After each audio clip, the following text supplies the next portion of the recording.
ఆధ్యాత్మిక సౌరభం కార్యక్రమానికి స్వాగతం. నేను మీ స్వప్న. ఎల్వి సుబ్రహ్మణ్యం ఐఏఎస్ భారతీయ పరిపాలన సేవలో అత్యంత సీనియర్ అధికారుల్లో ఒకరు. ఆయన 1983 బ్యాచ్కు చెందిన ఆంధ్రప్రదేశ్ కేడర్ ఐఏఎస్ అధికారి. తన సుదీర్ఘ సేవాకాలంలో జిల్లా కలెక్టర్ నుంచి ముఖ్య కార్యదర్శి వరకు అనేక కీలక పదవుల్లో పనిచేశారు. రాజకీయ శాస్త్రంలో పీజీ, జాతీయ అభివృద్ధి మరియు ప్రాజెక్టు ప్రణాళికలో ఉన్నత విద్య, మేనేజ్మెంట్ డిప్లొమా వంటి అర్హతలు కలిగి ఉన్నారు.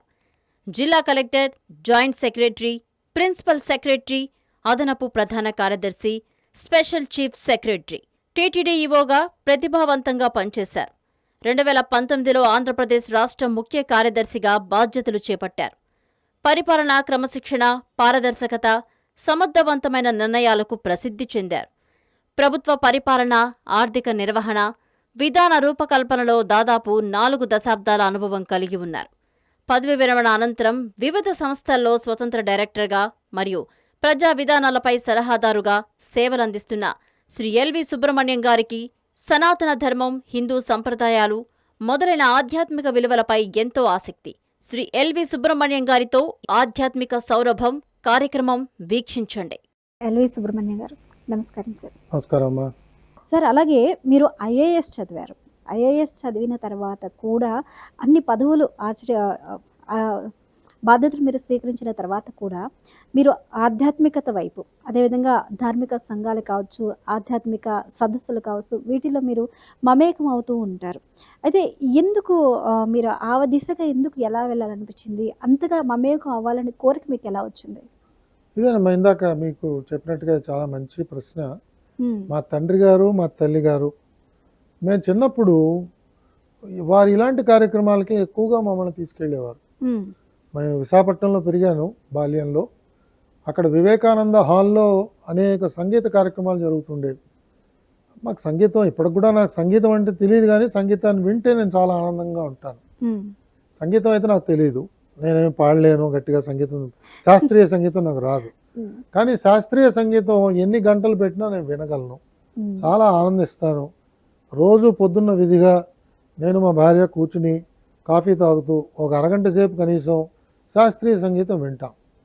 సో నాన్నగారు, అమ్మగారు ఈ సంగీత సభలకి తీసుకెళ్ళేవారు. అక్కడికి వెళ్ళి కొంచెంసేపు కూర్చునేవాళ్ళం, మిగతా సమయంలో అటు ఇటు పరిగెత్తేవాళ్ళం. కానీ ఆ శాస్త్రీయ సంగీతం వినే అలవాటు చిన్నప్పటి నుంచి కూడా మాకు బాగా వచ్చింది. అలాగే హరికథలు, ఆ రోజుల్లో మూలకుట్ల సదాశివ శాస్త్రి గారు అని చెప్పి ఆయన వచ్చేవారు, పెద్దవారు. ఆయన చాలా గొప్పగా మనకి హరికథలు చెప్పేవారు.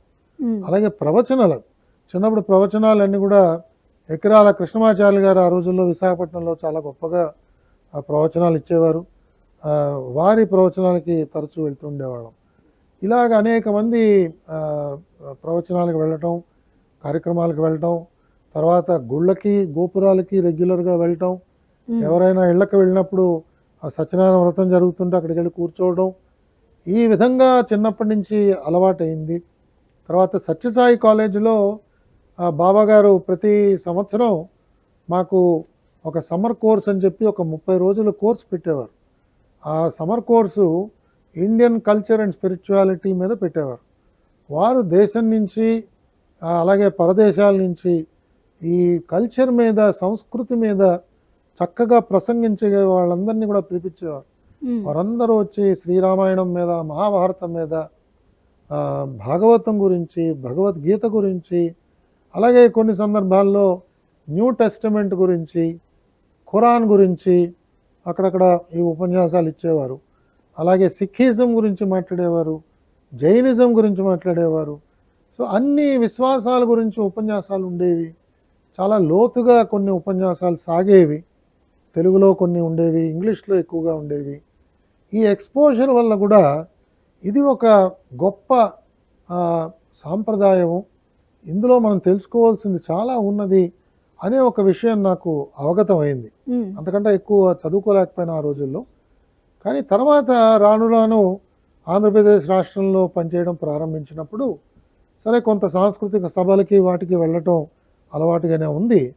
కానీ తిరుమల తిరుపతి దేవస్థానంలో నాకు ఒక అవకాశం పోస్ట్ వచ్చినప్పుడు అక్కడ వీటి గురించి నాకు చాలా గొప్పగా ఎక్స్పోజర్ లభించింది. ఈ విషయాలన్నీ ఇంకా బాగా లోతుగా ఆలోచన చేయటం. అలాగే తిరుమల తిరుపతి దేవస్థానం యొక్క ప్రధాన కర్తవ్యం ఈ రోజుల్లో ధర్మ ప్రచారం. ఆ ధర్మ ప్రచారాన్ని ఇంకా ఎంత బాగా చేయాలి, బాగా విస్తరించగలగాలి, అందరికీ స్వామివారిని దగ్గరికి తీసుకువెళ్ళాలి, స్వామివారికి నచ్చిన మార్గంలోకి వాళ్ళందరినీ తీసుకురావాలి, ధర్మ శిక్షణ, ధర్మ ప్రవర్తన, ధర్మ ఆచరణ అందరికీ ఎలా నేర్పించగలగాలి, పాఠశాలల్లో అంటే టీటీడీ కళాశాలల్లో కానీ లేదా ఇతరులకు కానీ ఎలా చేయాలి అనే వాటి గురించి ఆలోచన చేయడానికి మంచి అవకాశం స్వామివారు ఇచ్చాడు. అవన్నీ కూడా దాన్ని ఒక కార్యక్రమాల కింద రూపొందించడం, వాటిని అమలు చేయడం.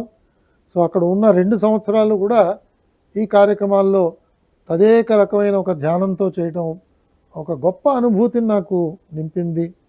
తర్వాత పదవి విరమణ తర్వాత 2020 తర్వాత మనకు వచ్చిన కోవిడ్ పరిస్థితులలో ఎక్కడికి వెళ్ళలేని పరిస్థితుల్లో అప్పుడు ఇంట్లోనే ఉండవలసిన సమయంలో యూట్యూబ్ ద్వారా చాలా విషయాలు చూశాను, అనేక ఇంటర్వ్యూలు విన్నాను, పెద్దలు చెప్పిన విషయాలు. అలాగే నా దగ్గర అనేక గ్రంథాలు ఉన్నాయి. మా ఇంట్లో సుమారుగా ఒక 2-3 వేల గ్రంథాలు ఉంటాయి. ఆ గ్రంథాలని తిరగేయడం, కొన్ని విషయాలన్నీ సేకరించడం, నోట్స్ రాసుకోవడం. అంటే ఈ గ్రంథాలన్నీ కూడా నాన్నగారి దగ్గర నుంచి వచ్చాయా లేకపోతే కొన్ని నాన్నగారి నుంచి వచ్చాయి, మా నాన్నగారి నుంచి కొన్ని వచ్చాయి. కానీ అత్యధికం తిరుమల తిరుపతి దేవస్థానంలో పనిచేస్తున్నప్పుడు అనేక మంది రచయితలు రావడం, నా మీద ఉన్న అభిమానంతో బహుకరించడం, గ్రంథాలు వారు రాసిన గ్రంథాలు బహుకరించడం, వేరే వేరే మన సభలకు వెళ్ళినప్పుడు, పుస్తకావిష్కరణ సభలకు వెళ్ళినప్పుడు వారు గ్రంథాలని ఇవ్వడం. అలాగే పెద్దలు చాకంటి కోటేశ్వరరావు గారు కానీ లేదా సామవేదం షణ్ముఖ శర్మ గారు ప్రత్యేకంగా అనేక గ్రంథాలు వారి ద్వారా ముద్రితమైనవి. అవన్నీ కూడా నాకు ఎప్పటికప్పుడు వారు బహుకరించడం, అవి జాగ్రత్తగా కూర్చుని చదవడం. అలాగే ఇందాక చెప్పినట్టు యూట్యూబ్లో ప్రవచనాలు, ఎన్నో అంశాలు ఈ మహానుభావులు అందరూ మనకు అందిస్తున్నారు.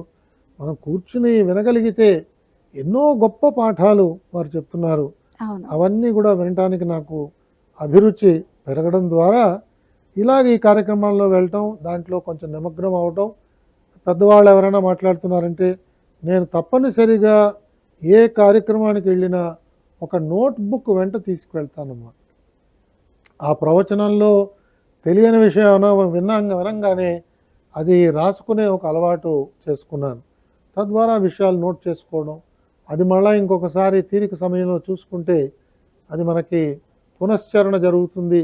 దాన్ని మళ్ళీ ఎక్కడైనా మనం వాడాలి, మనం తెలుసుకున్నది మళ్ళీ మనం మాట్లాడగలిగితే వ్యాప్తి చెందుతుంది ఆ విషయం. ఈ దృష్టితో నేను ఈ ఈ ఈ రంగంలోకి, ఈ మార్గంలోకి ఎక్కువగా రావడం, ప్రయాణం చేయడం జరుగుతుంది.